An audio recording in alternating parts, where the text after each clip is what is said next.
Olá, grande César. Olá, você de casa, do trabalho, da escola, do carro, da malhação. Estamos aqui para mais um episódio do Negócios do Jogo. Hoje vamos falar de uma matriz técnica, financeira, que o César vai explicar para a gente. Mas antes de começar, vamos de novo à nossa vinheta. Depois da vinheta, depois do vídeo, o bom dia, boa tarde, boa noite do César e a gente começa. Vamos lá para a musiquinha que ele sempre escolhe. Um roqueiro nato.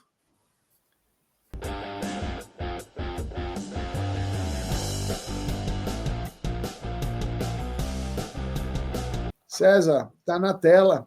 Receita versus resultado esportivo. Bola contigo. Bom dia, boa tarde, boa noite para quem nos acompanha, nos ouve, nos assiste. Hoje é dia de falar de competitividade, né? Então, aquilo que a gente sempre fala, mas o futebol brasileiro tem 12 candidatos ao título, o futebol brasileiro é competitivo, é isso, aquilo. Até certo ponto, né? A gente vai ver aqui que a questão financeira, ela cada vez mais tem se traduzido em maior competitividade no futebol, e aí nós vamos falar um pouco disso e da exceção quando ela acontece. Beleza. Essa ideia surgiu por duas razões muito simples até. Primeiro, pelo trabalho que é feito pelo César, a criação dessa matriz, juntando dados aí dos últimos 15, 12 anos, dividido em dois blocos, que a gente vai mostrar daqui a pouco para vocês, mas muito, porque se a gente exige mudança do futebol, eu acho que a gente, talvez exigir seja difícil, mas a gente pedir um pouco de mudança do nosso torcedor, né, César? A gente não pode mais, com tanta mudança no futebol mundial, nas propriedades esportivas em geral, acreditar que na mesa de bar, nos pontos de táxi, nos cafés, né, nas resenhas de amigos, no domingo do almoço da família, a conversa siga sempre a mesma. Mas ano que vem meu time vai ser campeão porque vai dar sorte, porque vai chegar um presidente que vai salvar a lavoura. A real é que isso não existe mais. E a gente precisa convencer tecnicamente essas pessoas que a conversa ficou mais técnica. Verdade ou mentira? E aí já começa a falar um pouquinho, César, dessa metodologia aqui que você vem criando, vem amadurecendo e vem abastecendo nos últimos anos no relatório Convocados. Isso é verdade. Enfim, o primeiro ponto é verdade. Quanto mais técnico for o desempenho e desenvolvimento de um clube de futebol hoje, maior a chance dele ser bem sucedido do ponto de vista esportivo. E aí a gente vai tratar aqui sobre dois ângulos, né? O ângulo das receitas, da capacidade de gasto, que também é outro ponto, e o aspecto de gestão esportiva, enfim, que se associa um pouco a isso. Essa matriz aqui, ela pega... O que eu fiz? Eu peguei de 2012 a 2023, classifiquei, eu coloquei os 20 clubes da Série A entre primeiro e 20º, e botei ali qual era a receita de cada um desses clubes. Então eu tenho ali 12 anos, 11 anos de histórico, com 20 posições. Aí o que eu faço? Eu peguei ali e falei, tá bom, dado este histórico com valores corrigidos, em moeda de 2023, qual seria a receita média de cada posição na tabela de classificação do Campeonato Brasileiro? Aí o que eu faço? Eu faço o que a gente chama lá de intervalo de confiança, né? Eu pego um intervalo onde, com 95% de chance de grau de confiança de que esse número está certo, eu pego assim, qual que é o mínimo de receita e o máximo de receita de cada um desses intervalos, né? Ou seja, então, aqui, para facilitar, eu dividi isso em blocos, né, em clusters. Então, do primeiro ao quinto, do sexto ao décimo, do 11º ao 16º, depois ao 15º e do 16º ao 20º. Então, para ocupar cada 5 posições na tabela, qual foi a receita que os clubes tiveram entre 2012 e 2023? Isso indica que, por exemplo, para ficar entre as 5 primeiras colocações do Campeonato Brasileiro, um clube teve entre 485 e 575 milhões de reais de receita. Para ocupar entre a sexta e a décima, entre 340 e 402 milhões de reais. Para ocupar as últimas 5 posições, os clubes que tiveram entre 141 milhões e 178 milhões ocuparam as 5 últimas posições na tabela. O que isso indica? Claramente que, quanto maior a sua receita, melhor a sua posição na competição.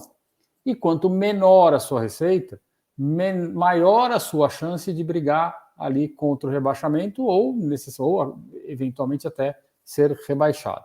Isso aqui é técnico, isso aqui não sou eu que estou dizendo é melhor ou é pior. Isso aqui é um cálculo que diz, olha, estes blocos se comportam desta forma.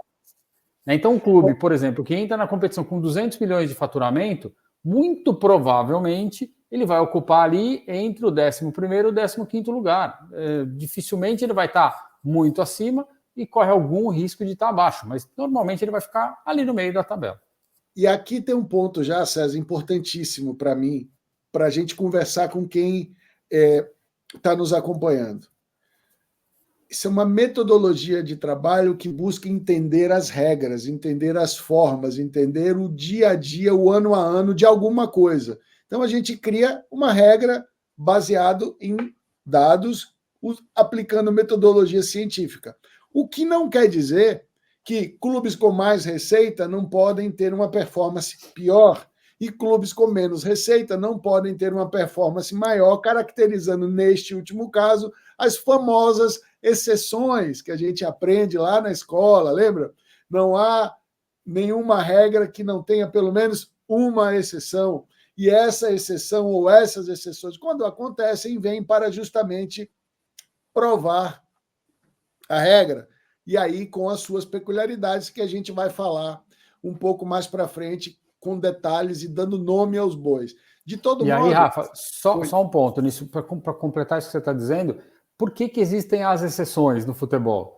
A exceção existe porque alguém com menos receita foi capaz de fazer um bom trabalho esportivo, a escolha de um treinador, de uma equipe, de um elenco, uma consistência, um cara que não tem dívidas, que paga salários em dia, ou ocupou uma posição acima da sua capacidade financeira, porque foi mais eficiente, ou porque, apesar de ter muita receita, contratou mal o técnico, demitiu, tem 2, 3 técnicos na temporada, montou um elenco errado, e aí a parte, ou tem muita receita, mas deve muito e atrasa pagamento. Ou seja, alguma coisa está errada dentro do que seria o padrão de boa gestão.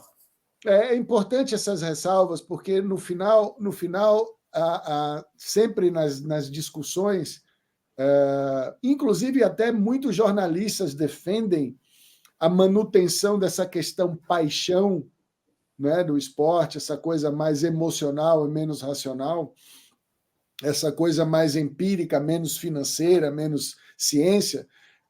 Só que eu acho que uma coisa anda com a outra. Você pode manter a emoção, você pode manter, e é assim que é o jogo, a imprevisibilidade do resultado, mas eu acho que cada vez mais o torcedor tem direito, ele pode entender um pouco mais dos caminhos que podem levar seu clube ao sucesso. Não há nada de errado nisso. Então, esses dias eu vi uma discussão entre um jornalista do Sul, eu não lembro o nome dele agora, e o Rica Perrone, e esse jornalista lá do Rio Grande do Sul falava que o PVC veio destruir aquela coisa da paixão, da emoção do futebol por conta do dado, por conta da estatística. Eu entendi o ponto dele, eu entendi a questão da paixão, aquela coisa da emoção, aquela questão do dia a dia do futebol, da incerteza, mas eu não vejo como os dois não podem andar juntos. Tá? Então eu trago esse tema aqui justamente porque a mesa de bar ela vai ser sempre a mesa de bar, sempre a paixão, sempre um zoando o outro, porque no final o resultado ele pode ser diferente. E na segunda-feira, no sábado, ou na quinta-feira, ou no domingo, a gente brinca com o resultado daquele dia ou do dia anterior. Não é do conjunto da obra como a gente está estudando aqui. E aí a coisa vai ficando um pouquinho mais complexa, César, quando você, depois de analisar os 2 últimos anos, você pega e isola dos 12 os últimos 5 anos. E aqui eu vou dar a deixa para você. Parece que o sarrafo está aumentando, né? Exatamente. Quando nós pegamos aquele período mais longo, obviamente nós estamos impactados nesta estrutura por aqueles primeiros anos onde existia menos diferença de receita. Seja porque a TV tinha uma distribuição diferente, ainda que eu pegue 2012, que é o ano de mudança dos contratos, e seja porque alguns clubes ainda não tinham descolado financeiramente de outros, era o ponto de vista de geração de receita. Quando eu pego os últimos 5 anos, é justamente o período em que Palmeiras e Flamengo ocupam as primeiras posições na tabela. e são os clubes que têm se dividido nas conquistas, especialmente nos títulos, mas eles estão sempre no topo da tabela. E onde houve um descolamento de receita entre alguns clubes, como esses dois, mais Corinthians, mais São Paulo, que aí eles acabam sendo parte das exceções, mas também a chegada neste meio do caminho e a perda de alguns clubes de menor receita, e a gente vai falar de Fortaleza, de Cuiabá, enfim, de Juventude, e o enfraquecimento de clubes de grande porte, como Cruzeiro, como Vasco, né, clubes que já foram de muito maiores do ponto de vista financeiro e por conta de suas reestruturações todas, seus problemas, acabaram diminuindo de tamanho. Isso fez com que a gente tivesse um descolamento, e aí a parte mais interessante é o topo da pirâmide, ali, o topo dessa tabela, ele cresce muito. Lembra que era cerca de 400 milhões, ele já vai para o mínimo de 600, 620. O piso... Desgarrou, né? Desgarrou do grupo 2, né? Desgarrou muito. Então, os 5 primeiros acabam tendo que, para chegar nessa posição, você precisa ter mais receita, você tem mais receita na média. E aí o resto do grupo fica para baixo, né? Em consequência disso, o grupo 2 e o grupo 3 estão mais juntos, estão mais próximos. Então, no meio da tabela ali, ali beliscando a vaga para a Libertadores até o final da Sul-Americana, a coisa vai ficar muito mais competitiva. E aí, César, até para... A gente já falou aqui, já falou do lado imprevisibilidade de resultado, nós já falamos de pelo menos uma exceção, nós vamos voltar nisso, mas a questão aqui para mim é a seguinte, já está aí na tela e eu vou colocar para você. Nós estamos falando de 12 anos de estudos, né? Esse estudo é maior, mas você limitou aos 12 últimos anos, fez uma quebra nos últimos 5 anos. Para a gente entrar no lado gestão e os seus diferenciais aí que caracterizam as exceções, tanto para o bem quanto para o mal. Nós estamos falando aqui no Campeonato Brasileiro, principalmente, né, do resultado do Campeonato Brasileiro, mas isso já se vê também na Copa do Brasil, na Sul-Americana e até nos estaduais, se bem que os estaduais sempre têm os seus grandes candidatos eternos, né? Nós estamos num caminho sem volta. Queira a mesa de bar, não queira a mesa de bar, queira o mais romântico, menos romântico, tem volta? O futebol brasileiro tem volta para o passado? Não tem. Essa é uma realidade. O descolamento, vamos lá, o crescimento do futebol brasileiro, a expansão de receitas e tudo mais, ela não é uniforme. Então, assim, o esporte ganhou mais dinheiro ou atraiu mais dinheiro, mas não de uma maneira uniforme. No passado, nós tínhamos um pouco mais de equilíbrio entre as receitas. Quando nós temos ali 2012, 2013, Flamengo e Corinthians tinham uma receita muito parecida com a de São Paulo e Palmeiras, aí São Paulo às vezes até maior. Olha a diferença. Hoje o Flamengo tem 500 milhões a mais de receita do que o Palmeiras, ou 400, já tem 500, 600 em relação a São Paulo e uns 300 em relação ao Corinthians. E desgarrou em relação ao resto. E aí você foi criando ali clusters também de receita. Quando a gente pega a escadinha da maior para a menor receita, você tem claramente ali um bloco de clubes que está no topo, depois um grande grupo no meio, que são esses 2 clusters que a gente vê aqui, eles acabam impactados aqui, e depois um grupo de clubes de menor receita. Isso não tem mais volta, por mais que o torcedor queira ou não. O que tem, na verdade, daqui para frente, é um trabalho das gestões desses clubes de meio, de clusters intermediários, de buscar 2 coisas: trabalhar melhor suas receitas, buscar maior crescimento delas onde é possível crescer e controlar melhor a sua atividade esportiva, né? Ser um bom gestor esportivo, fazer com método, fazer com menos achismo e mais tecnologia. Então, acho que é por aqui que a gente pode ter uma mudança, mas o caminho de concentração de conquistas vis-à-vis o aumento de receita, isso não muda mais, é o que é. Mas aí tem um ponto, né, que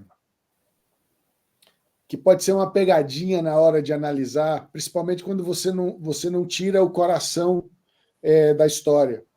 Porque quando você fala que alguns clubes desgarraram na sua receita, que há 10, 12 anos atrás eram similares a outros clubes que ficaram ali no grupo 2, no grupo 3, isso mudou porque eles organizaram a sua gestão. Eles fizeram um trabalho que fez com que os clubes sofressem, corressem determinados riscos, mas aí eu já trago a primeira palavra que toda vez eu falo nessa palavrinha, que é a continuidade. né? A má gestão ela não tem continuidade, ela tinha continuidade, ela está mudando, porque em algum momento alguém vem e corta isso. Mas a boa gestão, às vezes, é interrompida por alguém que é muito esperto e acha que pode fazer melhor e acaba interrompendo a boa gestão. Só que alguns clubes do Brasil entenderam que há alguns pilares de boa gestão e eles não estão mais abalando esses pilares. Então é aí que vem essa diferenciação e esse distanciamento de receita. Hoje, um Flamengo, muito provavelmente no próximo ano, já vai se aproximar ali às 8 vezes e alguma coisa, o faturamento do seu principal rival histórico, pelo menos para o Eurico Miranda, era o Vasco, o principal rival do Flamengo. Né? Então, você vê um distanciamento maior dos clubes de São Paulo, sendo que São Paulo é uma potência muito maior do ponto de vista financeiro do que os clubes do Rio. Claro, o Flamengo é um clube mais nacional, mas é mais nacional também para o Norte e Nordeste, onde as receitas per capita são menores. Enfim, então, primeiro ponto, boa gestão vem para, primeiro, transformar aquele clube para que ele possa passar um segundo passo, ou seja, a obter resultados esportivos dentro do campo. E aí vem a continuidade, que é esse distanciamento que você já mostra aqui nos últimos 5 anos. Então, essa é uma lição, César, clara e pragmática, que o caminho não tem volta mesmo. E se alguns clubes que estão ali no grupo 2 e no grupo 3 querem se manter competitivos nos próximos 10 anos, eles vão ter que acelerar e rezar para que a boa gestão acerte em campo também o lado sorte. Porque a bola não entra por acaso, mas às vezes entra. Às vezes entra, às vezes uma vitória cai no colo ali no último minuto. Né? Tem clubes que a gente sabe historicamente que brigam mais, né, e que fazem gols nos acréscimos, e agora que os acréscimos estão aumentando. Mas eu queria fazer esse ponto, porque ele é importante, porque a gente tem a mania de colocar, principalmente do rival, né, colocar o resultado deles ao acaso. E o resultado de Flamengo não é ao acaso, o resultado do Palmeiras não é ao acaso, de Atlético Paranaense, de Grêmio. Depois nós vamos falar de exceções, principalmente uma grande exceção, muito grata, por sinal, que é o Fortaleza, liderando o Campeonato Brasileiro no segundo turno, né, que é importantíssimo, porque liderar no primeiro é talvez até mais fácil, mas no segundo turno já é reta final, já é complicado. Então, importante ressaltar isso, e acho que agora a gente pode falar um pouco dessa continuidade, entrando um pouco no campo. O que dá para destacar? Rafa, deixa eu só te interromper um minuto, porque só para completar essa lógica que você está colocando. A gente está olhando aqui sobre a ótica da receita. Mas aí alguém vai dizer, mas o Botafogo ele não tem a mesma receita que o Flamengo e está indo muito bem. Aí nós temos que fazer essa mesma análise sobre a ótica do custo, né? Que é o que o cara está fazendo, quanto ele está colocando dinheiro, além do que a receita é capaz de cobrir, para tornar a equipe competitiva. Então, a receita é 300, 400. Ele está colocando mais 300, ele está turbinando isso para uns 700. Se for bem gasto, ele vai ser competitivo. Então, a gente tem que olhar sempre as duas óticas. O lado da receita, como você usa essa receita e quanto você gasta. O Atlético Mineiro teve um ano incrível lá, 2021, ganhou o Brasileiro, Copa do Brasil, foi bem na Libertadores, mas foi um ano onde se colocou muito dinheiro, o clube operou com um déficit imenso, mas depois chega-se um momento que o dinheiro não dá em árvore, você recalibra e volta a ficar ali no nível intermediário, competitivo, mas no nível intermediário. Então, esse, por exemplo, é o segredo do Botafogo. Gastar muito mais do que pode, cria um ambiente mais competitivo do ponto de vista de custo, mas aí o impacto que nós veremos lá na frente, sabe-se lá qual é. Pois é, eu tentei traduzir, pessoal, não estava combinado isso aqui não, né? Juro por Deus, não estava efetivamente combinado, mas o que eu quero dizer com SAF mais investimento não garante mais receita é o seguinte, você tem uma injeção de dinheiro no dia a dia, investe-se no clube, principalmente em jogadores, para se tornar mais competitivo, o resultado pode vir, em 2, 3 anos, podem aí aparecer alguns títulos, mas o que a gente está defendendo aqui é a gestão perene, os pilares básicos da gestão dos clubes, que alguns clubes já perceberam isso. E então é diferente mesmo. Né? O ponto aqui é, você consegue investir no clube, transformando em SAF, trazendo um sócio, ou mantendo a sociedade associativa, e mesmo assim investindo mais. E o resultado pode vir. Mas o que a gente está falando aqui é no médio e longo prazos. Como isso vai ser sustentável lá na frente. E o que essa matriz mostra é que alguns clubes já estão acima desse sarrafo. E o sarrafo está subindo para a maioria deles. Esse é um alerta que o César, eu vou falar do César propriamente dito, vem dando na sua carreira ao longo dos anos, com as suas ferramentas, com foco nas finanças. Eu tenho dado, nos meus 20 e tantos anos nesse mercado, com as minhas ferramentas, com a minha expertise, mostrando que funciona.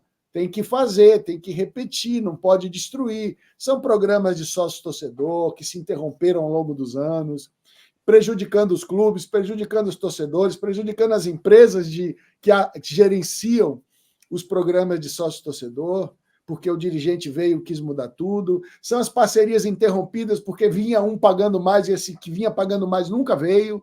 Né? Então, todo mundo tem a sua experiência nesse mercado e tem alertado que esses pilares precisam ser cada vez mais protegidos e preservados, independente da mudança de gestão. Então, é importante isso que o César falou.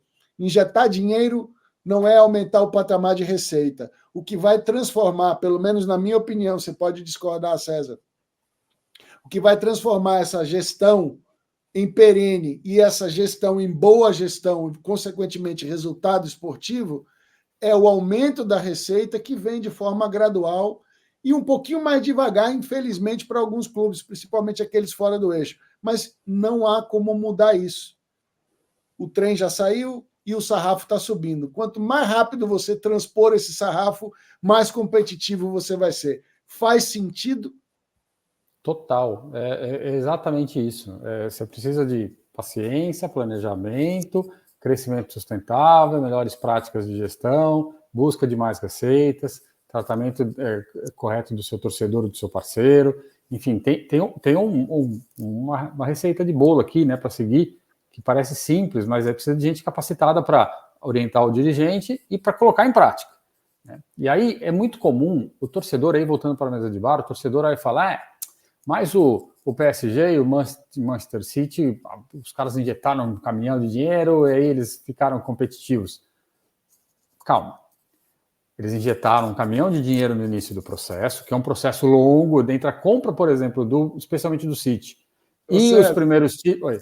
É uma brincadeira aqui. E também não é um caminhão, né? São centenas de caminhões também. Centenas de caminhões. E são dois universos muito diferentes de um bilionário rico. Um bilionário rico, em algum momento, faz conta. O cara que não tem fundos, né? O bolsa não tem fundo, esse cara vai colocar muito dinheiro. Mas ainda assim, pega o City e o PSG, eles colocaram muito dinheiro no início, reestruturaram os clubes. O clube foi ganhar o primeiro título, especialmente o City, depois de alguns anos, e não é que ficou dominante por conta disso. Só que tem um detalhe, as receitas deles crescem a tal ponto, especialmente voltando no City, que ele já não precisa mais de tanto dinheiro do seu acionista. Por quê? Porque ele se torna um clube global, ele se torna um clube que todo ano vai para a Champions League, e a Champions League começa a dar 50, 60, 70 milhões de euros por ano de receita. Isso daqui vai para o mundo inteiro, potencializa o retorno comercial, então ele recebe mais dinheiro por isso. Então, ele tem os famosos upsides, ele tem, investindo por um tempo e estruturando, ele vai conseguir dar um salto de receita. Quando você pensa nesse cenário no Brasil, por mais que você vá bem numa Libertadores, se você não for campeão ou chegar na final, o upside de receita não é exatamente o cara que vai mudar, o valor que vai mudar o clube de patamar. Na Copa do Brasil, se você não chegar na final, e mesmo o clube que é vice-campeão recebe um bom dinheiro, mas não muda o patamar. Quando você é campeão, ainda te dá ali um fôlego maior. Mas ainda assim, você não pode depender de ser campeão. Quando eu falo de clubes europeus, o fato dele estar todo ano na Champions League dá 50, 60, 70 milhões de euros de bilheteria, de participação e tudo mais. Então, até esta comparação, né, vou colocar muito dinheiro, vou trabalhar no prejuízo no começo, porque depois minha receita vai crescer. Se você não fizer o trabalho bem feito, ela não vai crescer nem na velocidade que você quer, nem na proporção que você quer. Inclusive porque na proporção que você imagina comparando com o europeu, ela não virá. porque tem um outro ponto aí que você vai me forçar a falar de novo sobre esse tema. Lá na Europa, apesar dos caminhões infindáveis dos dois exemplos que você citou, tem outros segmentos do mesmo ecossistema ajudando esses clubes a terem receita. São campeonatos regionais globais, como a Premier League, o continental também global, como a Champions League. E você vê que por que o PSG não é tão competitivo como um clube inglês com os mesmos caminhões? Porque o campeonato francês ele não conseguiu se transformar num campeonato global. É um campeonato hoje que tem até dificuldade de venda dos seus direitos domésticos.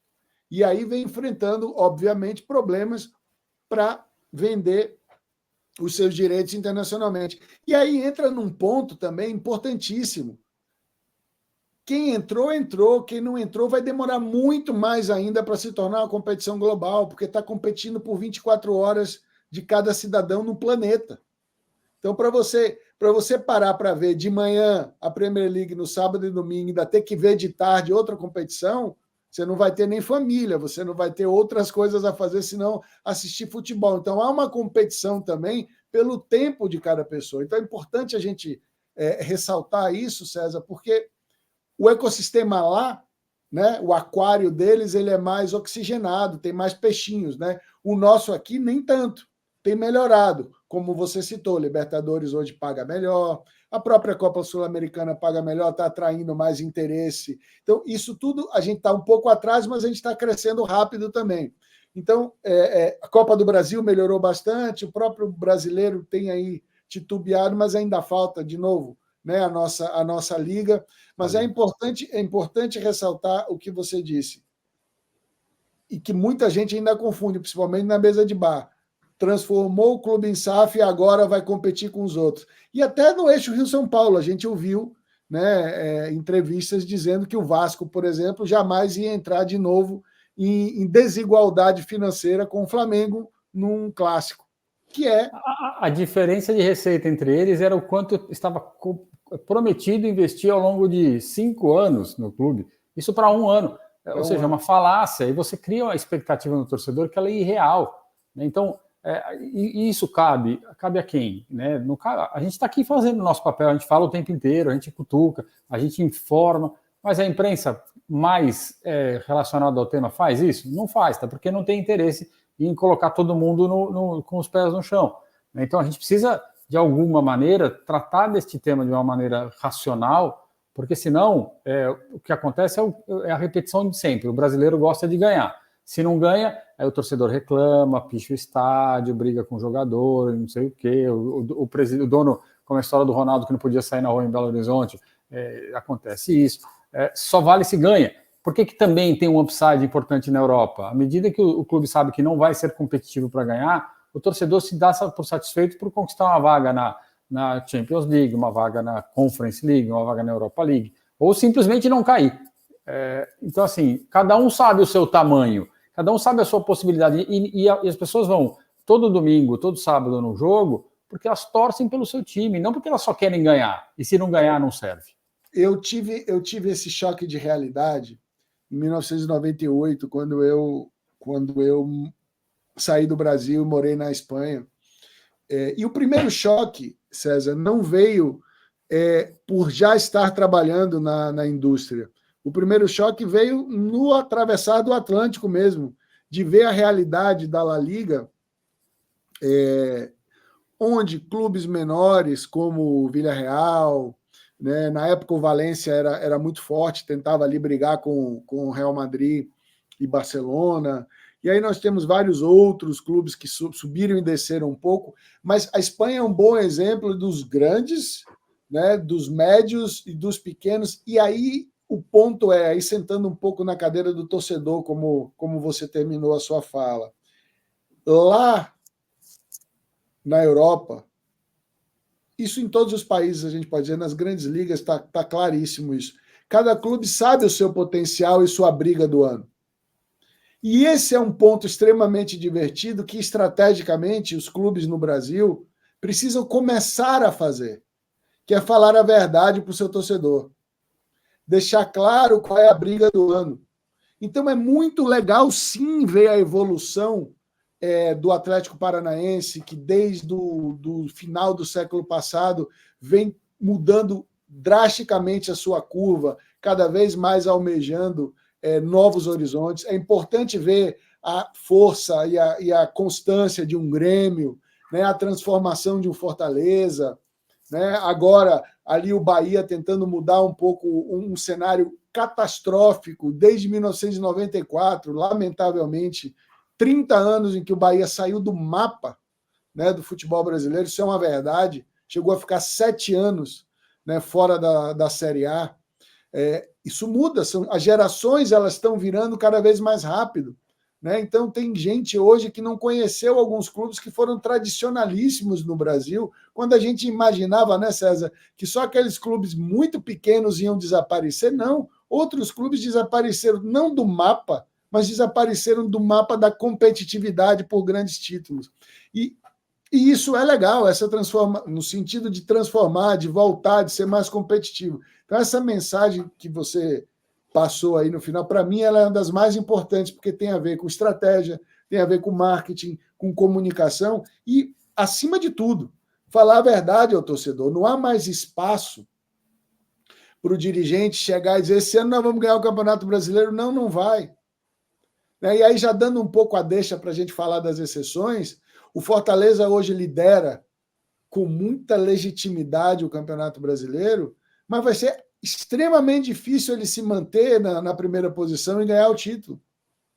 Justamente como foi difícil ano passado para o Botafogo, com 16 pontos de vantagem, que ninguém acreditou, se manter e ganhar, e não se manteve e não ganhou. Não é por incompetência, não é por gosto ruim de quem comenta ou quem deseja mal, nada disso. É porque é uma competição de 38 rodadas.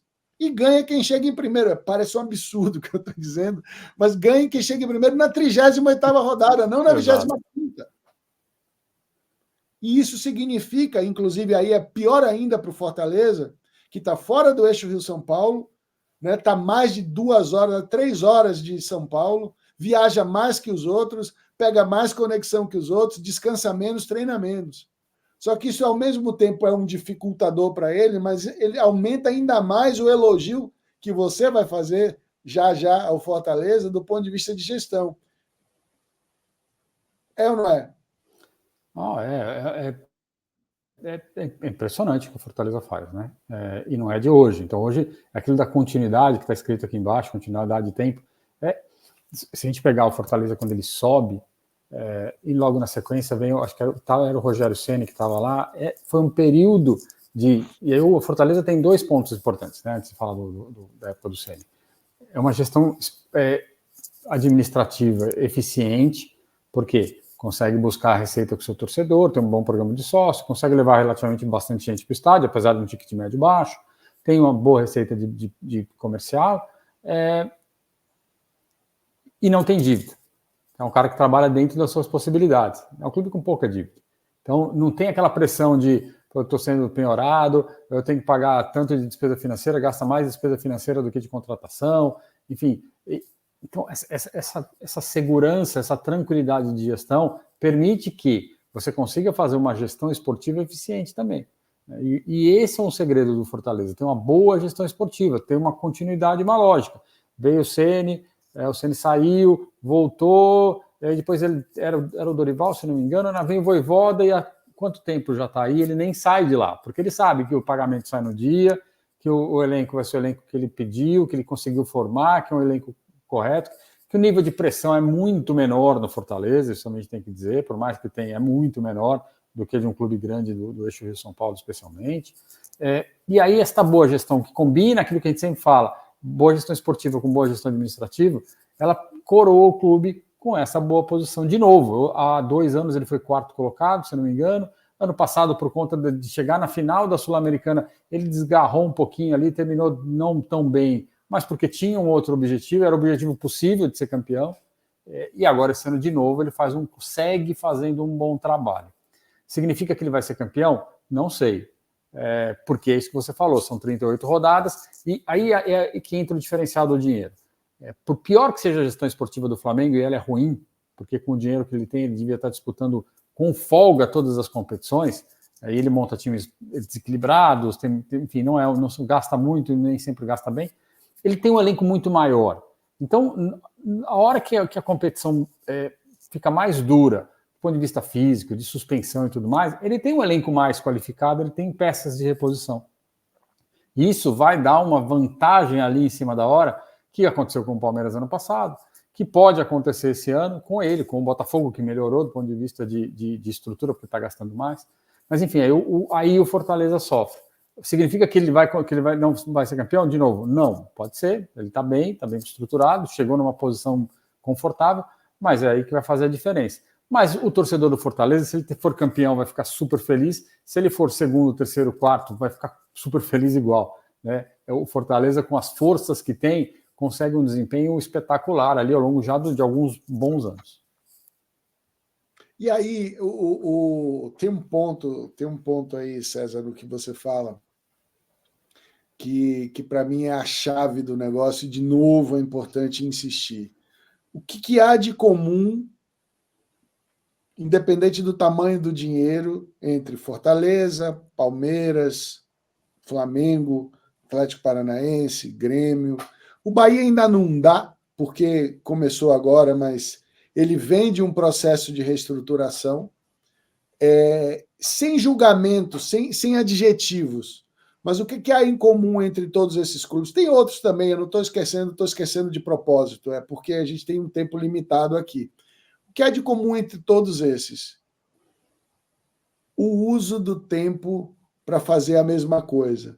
Então, quando você fala de forma crítica que o Flamengo erra na montagem do time, mas tem dinheiro para contratar outros ali, o próprio Rogério Ceni falou isso, acho que numa entrevista agora, pós-jogo do Bahia, ele falou, talvez deve ter sido perguntado sobre as quartas de final da Copa do Brasil, que joga Bahia e Flamengo, ele falou, o Flamengo pede um jogador, contrata 3 no mesmo nível. Só que eles estão usando, e aí uma outra visão também para a gente enriquecer o debate, eles estão usando uma sobra de dinheiro que eles têm a mais. Eles têm uma margem para ser incompetente, vamos dizer assim, entre aspas, não estou chamando ninguém de incompetente. Eles têm uma margem de erro maior porque tem uma sobra de dinheiro. Mas eles estão fazendo a mesma coisa, eles estão seguindo numa linha de boa gestão, uma linha de controle de gastos, enxugamento de dívidas, trabalhando fortemente o aumento das receitas, o que vai dar um saldo a mais, e a gente até falou sobre isso algumas vezes já aqui, o que o Flamengo fez de lucro no ano passado não foi o faturamento de 15 clubes da Série A total, isso é altamente relevante, mas isso é competência do Flamengo e, até certa forma, incompetência dos outros. Então, ou os outros acordam e seguem a regra e a exceção, que aí vem o lado bom da nossa conversa aqui, falar de Atlético Paranaense, falar de Fortaleza e de alguns outros clubes como exceção, é para mostrar que dá para trabalhar, dá para perseguir a regra. Daqui a pouco, César, vai acontecer uma coisa, eu como torcedor do Bahia falo isso com toda a convicção, daqui a pouco a gente vai se acostumar tanto a ver o Fortaleza brigando que ele já vai ser regra. A gente se acostumou com o Atlético Paranaense. O que está errado aí? Eu me desacostumei com o Bahia. Oxalá que o Bahia volte a brigar, né, sendo exceção, e daqui a pouco ele se candidate à regra. É uma outra visão, tá vendo? Aqui ficou para o final justamente para fazer uma graça, para provocar as pessoas a pensarem. Exato, porque é a continuidade. De novo, a receita ela vai fazer diferença, é óbvio que ela vai fazer diferença. Mas se nem todo mundo tem receita, aí o torcedor de bar também, de novo, voltando para o bar ali, vai abrir outra cerveja, o cara vai, mas se eu não tenho receita, eu não vou ganhar nunca. Não é verdade. Você pode ser competitivo, você pode ganhar a Copa, você pode ser competitivo no Campeonato Brasileiro, você pode fazer uma boa temporada, desde que você tenha uma boa gestão. E aí, quando a gente olha a exceção para baixo, pega ali Fluminense e Corinthians esse ano, eles estão numa situação muito difícil, o Corinthians tem estado em situações difíceis já há algum tempo, por um simples motivo. A gestão fora de campo é muito ruim. gasta-se demais, não paga, as dívidas se acumulam, os custos financeiros comem toda a receita, então você tem uma grande receita, mas o custo financeiro come uma parte importante dela, penhoras o tempo inteiro, ou seja, isso tudo vai minando a gestão, vai tirando capacidade competitiva desses clubes. Então, o que a gente enxerga? Para cima, a exceção ela vai se dar sempre pela eficiência, saber gastar melhor o pouco dinheiro que tem, e para baixo, a exceção se dá pela má gestão fora de campo. Quanto mais dívida você tiver, quanto mais dificuldade você tiver, maior a chance de você ter problemas. Aí, o que vai acontecer? A gente vai dizer que tem alguns clubes que estão no meio do caminho que tem essa característica. Hoje o Internacional é meio de tabela, enfim, é um time que não é exatamente tem um bom equilíbrio financeiro, mas tem mais dinheiro do que a média, ele se encontra nesses clusters do meio. Então, se tem uma boa gestão esportiva e o dinheiro ali está meio apertado, no final das contas, a soma é positiva. Se você tem uma gestão esportiva ruim e tem uma gestão financeira caótica, uma gestão administrativa complicada, o resultado vai ser ruim e aí vira a exceção do cara que tem dinheiro e que não consegue performance. E os últimos anos mostram isso. A gente teve, recentemente, 3 clubes grandes na Série B. Tivemos o Botafogo, o Bahia e o Vasco. Né? E teve o Cruzeiro. E o Cruzeiro, desculpe, o Cruzeiro. Subiram juntos. Hoje temos o Santos. E também temos clubes grandes brigando ali em 2024 para não cair. Ou seja, o sarrafo subiu, não adianta refutar a matriz do relatório Convocados, o histórico de dados do César, as ideias e as alusões do Plastina e de outros tantos profissionais que estão no mercado. Está claro o que está acontecendo. Ou esses clubes mudam, e aí eu já faço a minha despedida, César, para você fechar, ou os clubes mudam principalmente os seus pilares de gestão e seguem a regra, para se tornarem, os que estão de fora, exceção, para depois se juntarem à regra, porque alguns que são exceção ou que eram exceção já são regra, e tá acabando, são 20 vagas, são 6 na Libertadores, e assim sucessivamente, você vai perdendo até pelo que brigar. Fazer uma comunicação clara e correta com o torcedor, para que ele enche o estádio, não para ser campeão, mas para se divertir e ver você cumprir a meta, você subir o sarrafo junto com o mercado. Isso é o que eu desejo para o futebol brasileiro. E, claro, eu não vou falar aqui de liga, porque não é o tema de hoje, mas isso está intrínseco nesse processo, até pelos exemplos que você deu. E fica aqui a minha contribuição, a nossa contribuição para enriquecer as conversas de mesa de bar, que geram brigas. Inclusive, nós somos vítimas dessas brigas e sofremos muito, porque os nossos amigos, às vezes, não entendem que tem método, né? Tem dado, tem inteligência e tem uma sequência de dados aí que mostram que o futebol brasileiro mudou. Não vai ser mais pelo acaso e não vai ser mais por uma boa gestão de 3 anos, vai ser por uma gestão homogênea que vai se tornar boa no médio e longo prazo. Meu grande abraço para vocês. César, você se despede hoje da turma. Bom, obrigado aí pela paciência de todos e nos ouvir mais uma vez. E aí vou terminar fazendo uma provocação, não é nenhuma, eu não vou chamar de crítica, mas é uma provocação. Quem está disposto a ouvir esta realidade? O nosso velho mantra, você está disposto a ouvir a verdade? Tem algum dirigente disposto a ouvir isso? Tem algum jornalista disposto a ouvir isso e falar, é verdade, é assim que é, e não vamos ficar aqui dourando a pílula? E se você está disposto a ouvir esta verdade, você estará disposto a mudá-la, a sair do problema, né? A enfrentar o problema que existe. Qual que é o desafio? É ser mais competitivo. Eu não tenho mais dinheiro. Como que eu posso ser mais competitivo? Sendo melhor gerido esportivamente e fazendo um trabalho de longo prazo, onde eu consiga, de novo, agregar torcedor, né, levar torcedor para o estádio, que o torcedor consuma mais, que as marcas façam parcerias de longo prazo, tudo mais, que eu consiga entregar para esse dirigente uma visão clara de para onde vai o mercado de direitos, onde estão os potenciais de crescimento de receita pelas competições continentais, pelas Copas, um panorama geral. acho, e aí é a provocação. Tem alguém fazendo isso? Tem alguém ouvindo isso de verdade? Ou está só jogando para a torcida e para quem quer ouvir? Tem alguém orientando corretamente esses dirigentes? Ou está lá só assinando e dizendo amém a tudo que o dirigente quer ouvir? Então, assim, para que a gente dê um salto de qualidade no futebol, a gente vai precisar de muito mais qualidade na gestão, na capacidade de mudança, no entendimento de cenários. E se a gente ficar vivendo aí de reciclar as velhas falas, nós não vamos sair nunca do lugar. Então... Não, e tem uma... Desculpa, você provocou... Bom, eu sou o primeiro provocado aqui, né? Porque o programa é gravado, então o primeiro a ser provocado fui eu. Então, eu vou voltar o meu até logo e vou te dizer uma coisa. É pior do que você está falando. Explico. Se não houver essa transformação que você propõe, se o discurso não mudar, se a prática não mudar, porque estrategicamente a gente pode falar eternamente, mas a transformação disso ela é tática.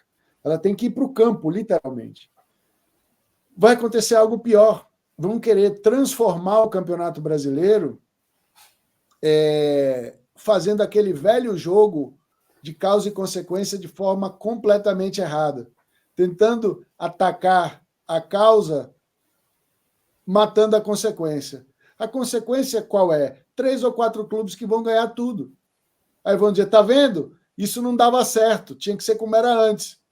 Mas 3 ou 4 clubes ganharem tudo é consequência de 3 ou 4 que viram o que tinha que fazer, e não os 20. O que a gente está propondo aqui é que os 20 vejam o que tem que fazer. Todos andem na mesma linha. E aí, lá na frente, talvez a gente não tenha 3 ou 4 clubes, nós tenhamos 6 clubes, 8 clubes com capacidade de ganhar. E outros tantos com capacidade de ganhar uma Copa do Brasil, uma Sul-Americana, beliscar uma Libertadores que nunca beliscou, chegar numa semifinal, eventualmente numa final. Então, existem, e aí eu lembrei daquele trabalho que a gente fez no Cellside, César, para o Esporte Clube Bahia, enquanto era Esporte Clube Bahia, onde a gente fez os cenários, né, do que o clube poderia almejar no curto, médio e longo prazo se transformasse em SAF. São vários objetivos a serem alcançados. Não há somente ser campeão. É uma escada. Né? Você vai subindo degrau a degrau. Vai lá, desculpa. Você me provocou, eu... Dá tchau de novo, então. Então, tchau, pessoal. Um abraço para vocês. César, até logo. Valeu, obrigado a todos aí pela paciência. De novo, a gente está aqui tentando... E essas provocações, essas conversas, elas são no intuito de ajudar, de contribuir, de mostrar que tem caminhos para se fazer diferente do que se faz até hoje. Basta querer fazer, basta querer ouvir, basta querer discutir de uma maneira clara e enxergar que tem futuro e não ficar olhando só no retrovisor. Tá bem? Um abraço a todos, até uma próxima.